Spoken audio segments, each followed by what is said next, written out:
bokk internetu RTV ñu nuyuwaat leen bu baax a baax gannaaw ba ñu leen nuyoo ñu daal di ñëw ci Amadou Ba di tête de liste coalition jàmm ak njëriñ moom nag ni ki bërki démb bi muy jàkkaarloo ak ñi nga xam ne rek ñoo di ay militant am foofu la ca Parcelles Assainies sa siège am ba nekk ca case ba daal dina yëkkati ay kaddu di jaajëfal bu baax a baax ñi nga xam ne rek ñoo di ay ñooñam di ay partisans am waaye ci noonu nag kaddu yi mu yëkkati itam daal dinay dal bu baax a baax ci gouvernement bu yees bi nga xam ne moo fi nekk ci diggante Ousmane Sonko ak son excellence Bassirou Diomaye Diakhar Faye moom nag ma ngay xamle ni boobaak léegi lu toll ci juróom benn weer kenn déggu ko fenn mu wax waaye nag dafa doon xaar rek ak bàyyi ñi nga xam ne ñoo fi nekk ñu daal di liggéey waaye nag toog na ba gis ni rek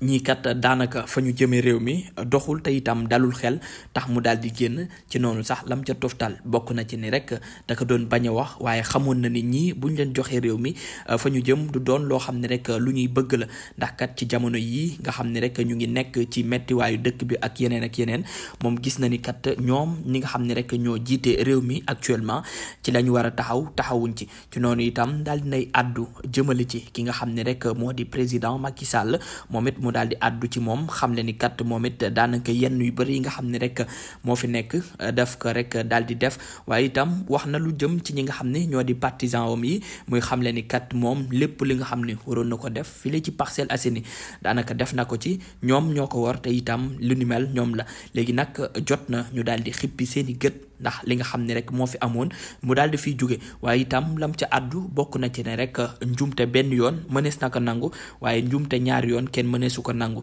ngir nag lu ni mel jóge fi ak itam jafe-jafe yi nga xam ne ñu ngi koy dund boobaak léegi ci juróom benn weer yi nga xam ne njiitu réew mi di Bassirou Diomaye Diakhar Faye